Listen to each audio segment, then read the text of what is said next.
Bonsoir à tout le monde, j'espère que vous allez bien.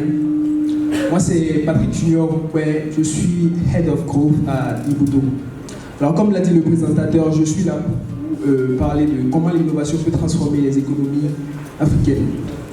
Donc saviez-vous que les États-Unis d'Amérique étaient un pays extrêmement pauvre? Quelqu'un le savait? Bon, moi personnellement je ne le savais pas, lorsqu'on m'a dit ça j'ai été vraiment étonné. Donc, cette pauvreté des États-Unis était principalement due au fait que l'État s'occupait uniquement des questions d'ordre politique et la vie des personnes des pays était vraiment extrêmement mauvaise. Mais il s'est passé un truc vraiment clé en Amérique qui a été le moteur qui a permis l'évolution fulgurante que nous observons aujourd'hui. Les États-Unis d'Amérique ont commencé par un terrain fertile d'innovateurs, de créatifs, d'inventeurs comme Henry Ford, George Eastman, Isaac Merritt, dont les entreprises et les innovations ont permis le développement actuel de l'Amérique. Donc pour examiner comment l'innovation peut impacter positivement la vie des personnes, des populations, des entrepreneurs, des pays même, nous allons examiner les trois fonctions de l'innovation qui sont créer de la valeur, distribuer de la valeur, attirer et retenir de la valeur. L'innovation, c'est le fait de trouver de nouveaux procédés, de nouvelles manières de résoudre certains problèmes.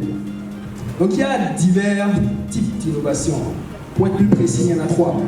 Je vais commencer d'abord par les innovations d'automatisation. En quoi consistent les innovations d'automatisation? Elles consistent généralement à faciliter l'accès à des produits qui sont généralement inaccessibles à un grand nombre. En fait, il s'agit de transformer des produits coûteux et accessibles à un petit nombre en produits moins coûteux et accessibles à un grand nombre. Le principal avantage que présentent les innovations d'automatisation, c'est le fait qu'elles permettent de lutter contre le chômage parce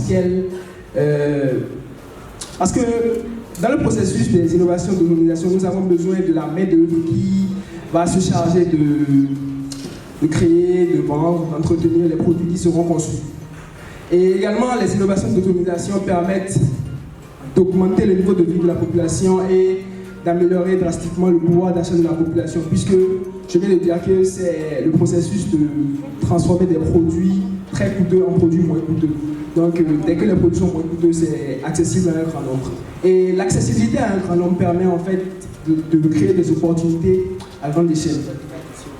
Donc, ce type d'innovation, c'est probablement celui qui a le plus d'impact puisqu'il permet de créer de la valeur et sans valeur, on ne peut vraiment pas avancer. Donc ensuite, je vais passer aux innovations de renouvellement. Le principe des innovations de renouvellement, c'est un peu comme des mises à jour de produits au fait. C'est le fait d'ajouter de nouvelles fonctionnalités à des produits préexistants. Donc il s'agit de présenter un produit qui existait déjà en y intégrant de nouvelles fonctionnalités pour sublimer l'expérience utilisateur, si je peux parler comme ça. Donc on peut prendre l'exemple d'Apple qui décide par exemple de sortir l'iPhone 12 pour remplacer l'iPhone 11, donc c'est un peu ça le principe. Donc sur le plan économique, les innovations de renouvellement ont principalement un seul objectif, c'est attirer et retenir du capital. Posons-nous un instant. Si Apple, non, je vais plutôt reformuler. Lorsque Apple fait des mises à jour de produits, ce sont des milliards de dollars qui sont refoulés dans l'économie américaine. Supposons un instant qu'un jour Apple arrête de faire des mises à jour de ses produits et que plutôt Samsung prenne ce devant-là. Les capitaux seraient plutôt tournés vers l'Asie et ce serait vraiment défavorable pour les États-Unis d'Amérique, vous voyez. Donc c'est un peu ça le principe des innovations de renouvellement. Maintenant, le dernier type d'innovation, ce sont les innovations d'optimisation qui consistent à gagner en temps et en efficacité en améliorant des méthodes de travail grâce à l'utilisation d'outils et d'inventions technologiques comme les applications, les logiciels. Donc dans ce contexte, je peux citer par exemple Facebook, WhatsApp, Clipbot, un clin d'œil à Elias, KikiAP, Agilab et bon, plein de trucs quand même. Donc l'avantage de ce type d'innovation, c'est qu'il permet d'augmenter le rendement et l'efficacité des communautés parce que c'est moins de travail, moins d'énergie qui sont appliquées pour produire plus de résultats en fait. Donc également, ce type d'innovation permet de créer des communautés qui permettent la résolution commune de problèmes. Donc si nous voulons retenir, les innovations d'automatisation permettent de créer de la valeur, les innovations de renouvellement permettent d'attirer et de retenir de la valeur, et les innovations d'optimisation permettent de distribuer de la valeur. Mais il faut noter un truc. Sans innovation d'automatisation, il ne sert à rien de réaliser des innovations d'optimisation.